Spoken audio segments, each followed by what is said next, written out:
Hola, en este vídeo vamos a estudiar lo que son los morfemas flexivos o desinencias.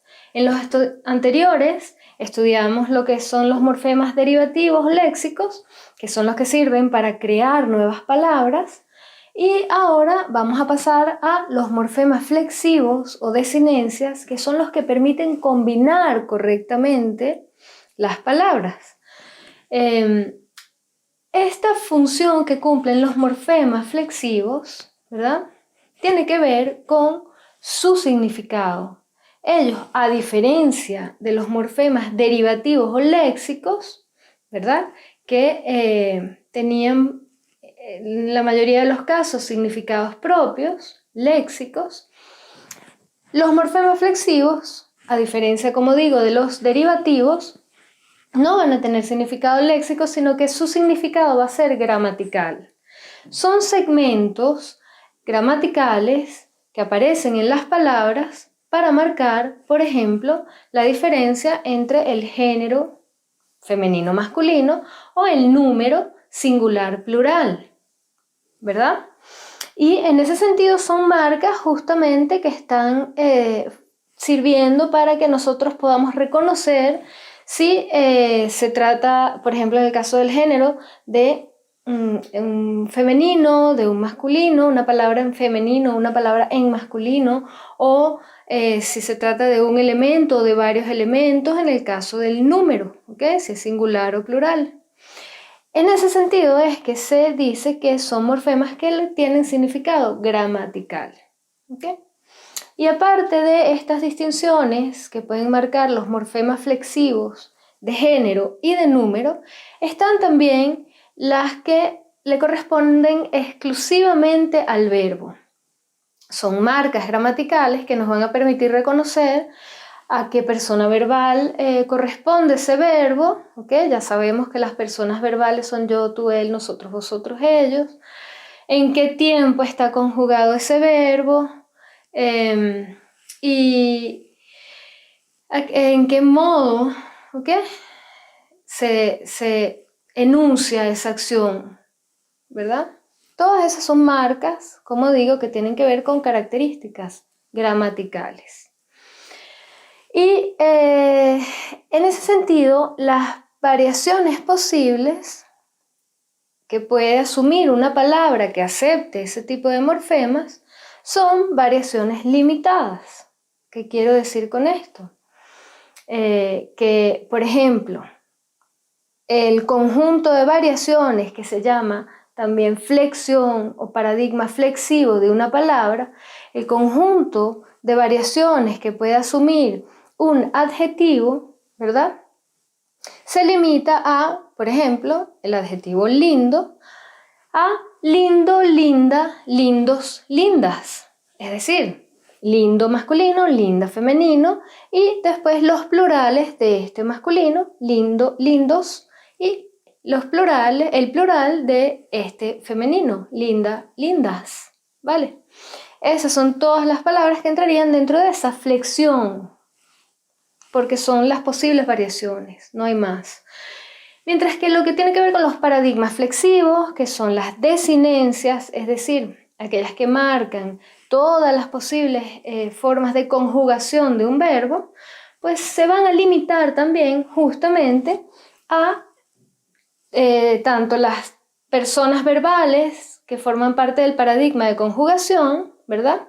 Las tres primeras del singular, yo, tú, él, y las tres del plural, nosotros, vosotros, ellos, y luego los tiempos simples y los tiempos compuestos.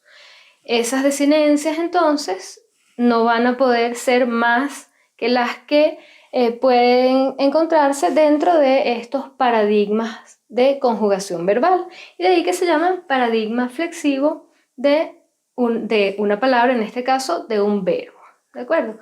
Por ejemplo, el verbo escuchar, yo escucho, tú escuchas, él escucha, escuchasteis, hemos escuchado, todas esas, escuchando en gerundio, por ejemplo, todos esos cambios, todas esas variaciones son las que van a conformar el paradigma flexivo del verbo escuchar en este caso. Bien, en ese sentido, dado que estos morfemas marcan esos distintos rasgos gramaticales en una palabra, ¿ok? Y que hay unos que tienen que ver con género y número, y que hay otros que son exclusivos del verbo y que reciben el nombre de desinencias, pues se dividen en dos clases. Los nominales, que son los que afectan a los sustantivos, a los adjetivos, a los pronombres, ¿ok? Y a los determinativos, que son los que siempre acompañarán también al sustantivo, y que van a marcar no solo género y número, como estábamos diciendo, ¿ok? Sino también persona y caso. Ya vamos a ver esto con más calma o con más detenimiento. Y después están los verbales, que son, como digo, exclusivos del verbo y que se van a encargar de distinguir los segmentos morfológicos que corresponden al tiempo verbal, al aspecto, que es la interpretación de cómo ocurre la acción según el tiempo en el que esté conjugado el verbo, y al modo, que tiene que ver con la manera en que es enunciada esa acción por parte del hablante. ¿De acuerdo? Esas son las tres características que van a marcar estos morfemas flexivos verbales que, como ya dijimos antes también, recibirán el nombre de desinencias. ¿De acuerdo? Bien. Empecemos entonces por lo que son los morfemas flexivos nominales. Como les decía antes, son morfemas que permiten que se establezca la concordancia gramatical correcta entre las palabras, ¿ok? Y son marcas que van a expresar o indicar género, número, persona y caso en las palabras, ¿ok? El género y el número lo vamos a encontrar siempre en los sustantivos, en los determinativos, en los adjetivos y en los pronombres. Las marcas de persona las vamos a encontrar en los pronombres personales y también en los posesivos, ¿ok? Y las marcas de caso son marcas que van a ser exclusivas de los pronombres personales. Vamos a ver de qué trata cada uno de ellos. El género. Pues ya sabemos que el género corresponde a la distinción entre femenino y masculino. Sin embargo, uno al escuchar eso, pues rápidamente piensa en la distinción entre el sexo femenino y el sexo masculino. Pero hay una distinción que marca esa distinción que tiene que ver con el rasgo biológico, ¿okay? De persona o animal, persona mujer, femenino, ¿okay? Animal hembra o persona hombre, masculino, animal macho, ¿okay? Que ahí sí estaría marcando justamente una distinción que se da como rasgo biológico en el ente nombrado, digámoslo así, ¿okay? Pero también está esa distinción que se da como rasgo gramatical. En el caso del rasgo gramatical, esa distinción de género, que sí seguirá estando entre lo femenino y masculino, por supuesto, es una distinción que se establece en determinadas palabras por convención lingüística de cada idioma, ¿vale? Por ejemplo, luna en español es femenino, mientras que en alemán es masculino. Eso es una cuestión de convención, de acuerdo lingüístico que adjudica ese género determinado a esa palabra, ¿ok? Camión, por ejemplo, es otra palabra. En español es una palabra que tiene masculino, no hay una camiona. Es solamente masculino y eso es por convención. Y ahí pues lo estará marcando ese rasgo gramatical, lo estará marcando el determinativo que va a acompañar ese nombre, por ejemplo, ¿no? Tenemos también, distintas variaciones que tienen que ver con esas marcas de género en el caso de que se trate de un rasgo gramatical, pero que lo vamos a ver cuando estudiemos el sustantivo, ¿ok? Para ver las distintas clases de sustantivos y justamente cómo se marcan esas distinciones de género en los casos en los que se trate de un rasgo gramatical. Por ahora vamos a quedarnos con lo que son los morfemas flexivos nominales, que es lo que estamos estudiando ahora, ¿ok? Estos son entonces los de género, ¿ok? Masculino y femenino, a veces rasgo biológico es la marca, a veces es rasgo gramatical. Rasgo biológico cuando las palabras se refieren a entes, entidades animadas, personas vivas, digamos, ¿ok? Entidades animadas, y rasgo gramatical cuando las palabras se refieren a entes inanimados, ¿ok? Bien, después nos encontramos con los morfemas flexivos nominales, pero de número, que van a marcar justamente las diferencias entre singular o plural, ¿ok?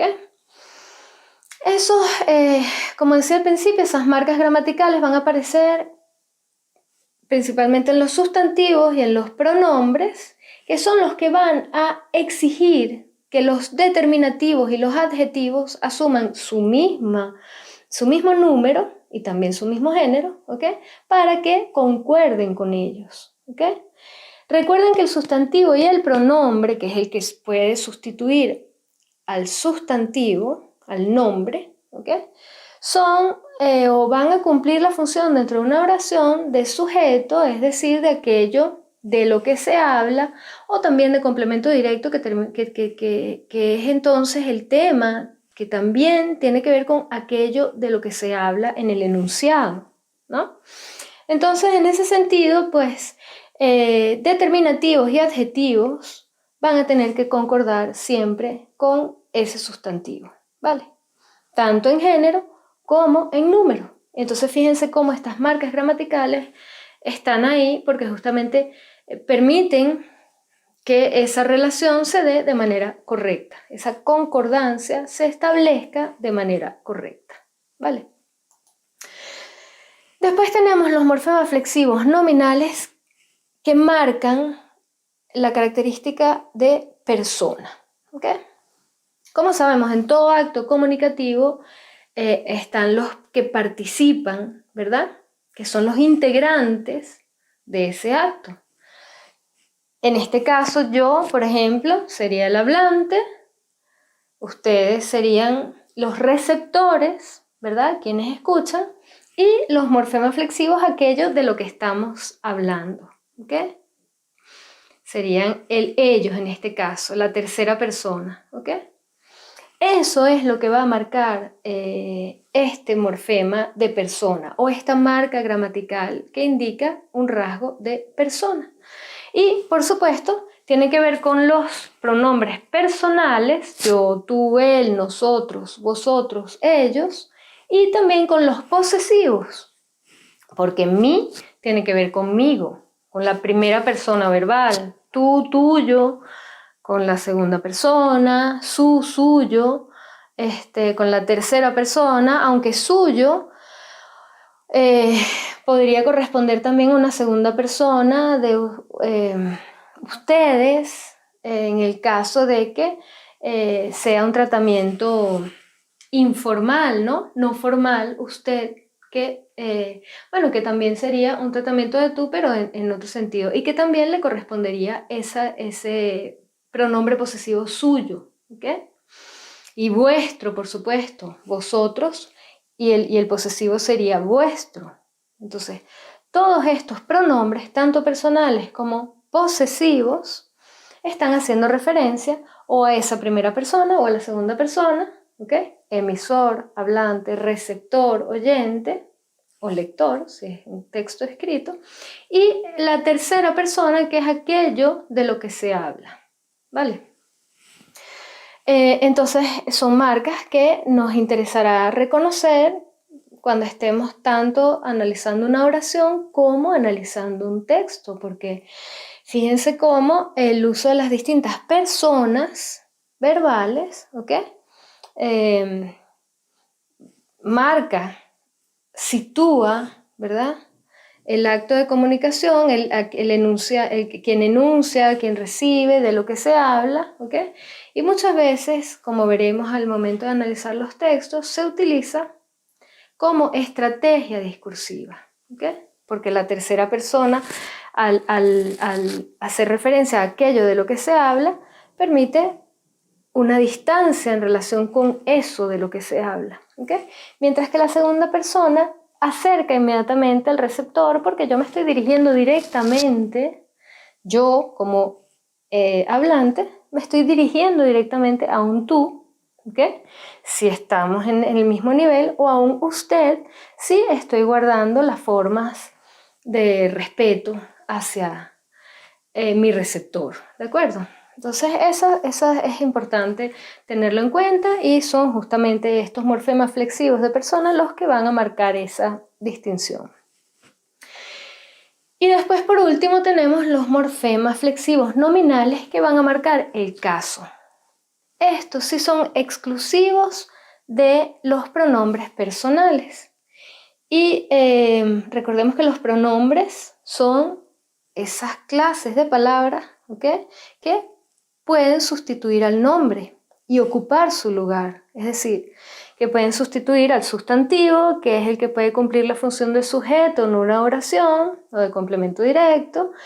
Y en ese sentido, pues se asumen esas mismas funciones, pueden asumir esas mismas funciones que le corresponden al sustantivo, ¿vale?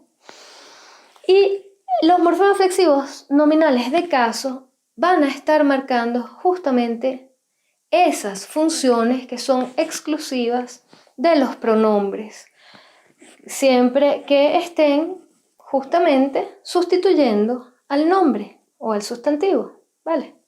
O a las oraciones subordinadas sustantivas o todo lo que tenga que ver con nombre, con sustantivo, ¿vale? Locuciones nominales, grupos nominales o sintagmas nominales, que es lo mismo, etcétera, ¿no?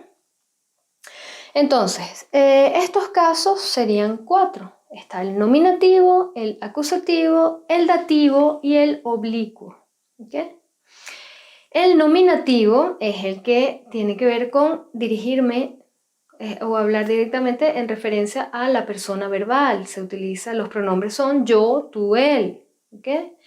El acusativo es el pronombre átono que se utiliza cuando esa sustitución está de ese nombre, cuando ese nombre está cumpliendo la función de complemento directo dentro de la oración. Y esos pronombres son lo, la, los, las, por supuesto, ¿no? Después está el caso dativo, que es cuando el pronombre está sustituyendo al nombre que está cumpliendo la función de complemento indirecto o está sustituyendo el complemento indirecto, ¿ok? Haciendo referencia a él. Y corresponde a los pronombres átonos le y les, ¿vale? Que es lo que diferencia tradicionalmente el complemento directo, lo, la, los, las, del complemento indirecto que es le, les, ¿ok? Y por último tendríamos el caso oblicuo, que corresponde exclusivamente a los grupos preposicionales, ¿ok? Y tiene que ver con la función que pueden cumplir los pronombres mi, ti, si, ¿ok? ¿Y por qué corresponde exclusivamente a esos grupos preposicionales? Bueno, porque justamente el mi, ti, si siempre va a estar precedido por una preposición, ¿ok? De mí, detrás de mí, ante ti, por ti, en sí mismo, en sí, etcétera, ¿no? Entonces son las propias preposiciones, salvo según, ¿ok?, que sí va a pedir los pronombres yo o tú, ¿ok?, tú, según él, según lo que yo opino, ¿ok?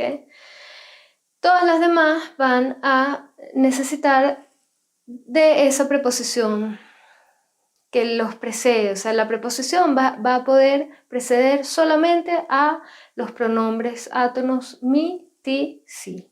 ¿Okay? Y en ese caso son pronombres que dentro de la oración van a estar cumpliendo la función de caso oblicuo. ¿De acuerdo? Bueno, esto es lo que tiene que ver con los morfemas flexivos nominales.